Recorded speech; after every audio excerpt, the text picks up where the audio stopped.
Web serials இனி டிவிக்கு முன்பே சன் நெக்ஸ்ட் ஆப்ல ஜாலியா எல்லாருக்கும் முன்னாடியே பாருங்க. இப்பவே சன் நெக்ஸ்ட் ஆப்பை டவுன்லோட் பண்ணி சப்ஸ்கிரைப் பண்ணுங்க. எனக்கு முதல்லயே தெரியுமா மித்ரா கண்டிப்பா ஆனந்திக்கு உதவி பண்ண மாட்டாங்கன்னு.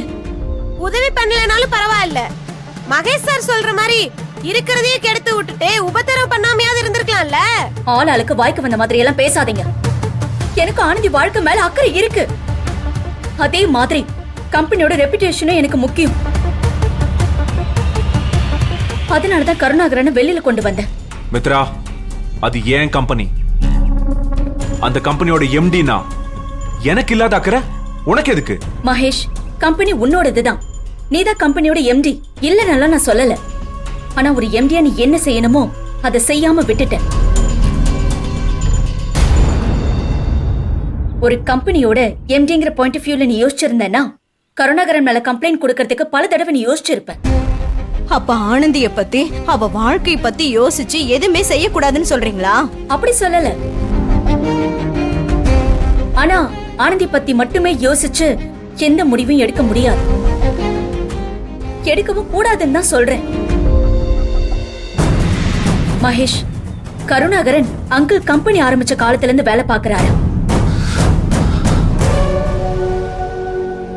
இப்ப நீ கொடுத்திருக்கிற கம்ப்ளைண்ட் ஆனந்தி, கருணாகரன், கம்பெனின்னு எல்லா பக்கமும் பாதிக்கும். முட்டாள்தனமா பேசாத மித்ரா. அப்பா காலத்துல இருந்து வேலை பாக்குறாரு, தாத்தா காலத்துல இருந்து வேலை பாக்குறாருன்னு இந்த மாதிரி ஒரு ஆளெல்லாம் மன்னிச்சு விட கூடாது.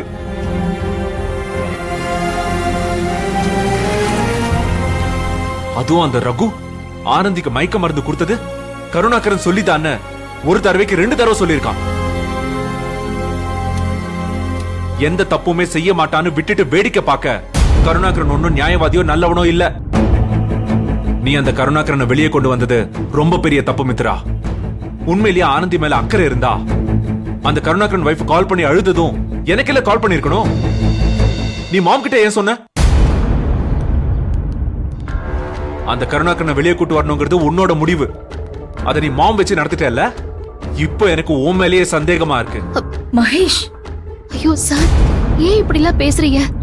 மித்ராவும் எனக்கு நல்லது நடக்கணும்னே நினைக்கிறாங்க. அவங்க மனசு கஷ்டப்படுற மாதிரி பேசாதீங்க சார். அப்ப ஏன் கருணாகரனை வெளியே கூட்டு வந்தான்னு அவளையே சொல்ல சொல்லு. ஆனந்தி உங்க மேல எவ்வளவு நம்பிக்கை வச்சிருக்கா பாத்தீங்கல்ல.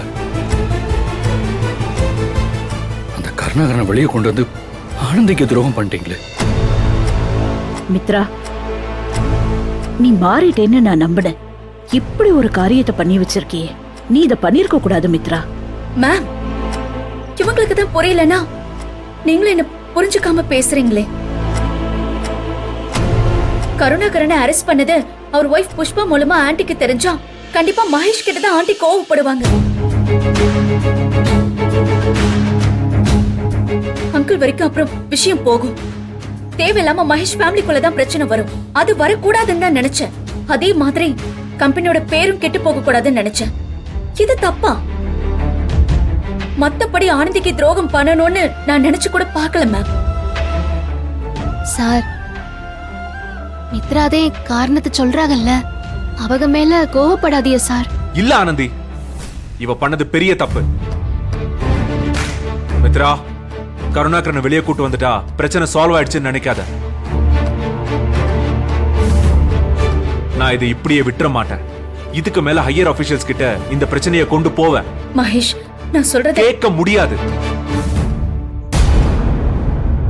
என் கம்பெனியோட பேர் கெட்டு போகாம ஆனந்தியோட வாழ்க்கையை எப்படி காப்பாத்தணும்னு எனக்கு தெரியும். நீ மாம் கிட்ட சொல்றியோ டாட் கிட்ட சொல்றியோ யார்கிட்ட வேணாலும் போய் சொல்லு. I just don't care. அந்த கருணாகரன் உள்ள போறது உறுதி. அது யாராலையும் தடுக்க முடியாது. சார், தயவு செஞ்சு கோவப்படாதீங்க சார். நான் உங்களை கெஞ்சி கேட்டுக்கிறேன். நீங்க கொஞ்சம் உள்ள வாங்க சார். நான் உங்ககிட்ட ஒரு விஷயம் பேசணும். மேடம், நீங்களும் வாங்க. தயவு செஞ்சு வாங்க சார். என்ன பேச போற ஆனந்தி? நீ ஏன் உன் வாழ்க்கையை இன்னும் சிக்கலாக்கிக்காத. அந்த கருணாகரனை போலீஸ் விசாரிச்சா எல்லா உண்மையும் தானா வெளியே வந்துரும். ஐயோ, நீங்க கொஞ்சம் அமைதியா இருங்களேன், நான் பேசிக்கிறேன். சார் வாங்க சார். மேடம் வாங்க. வா மகேஷ்.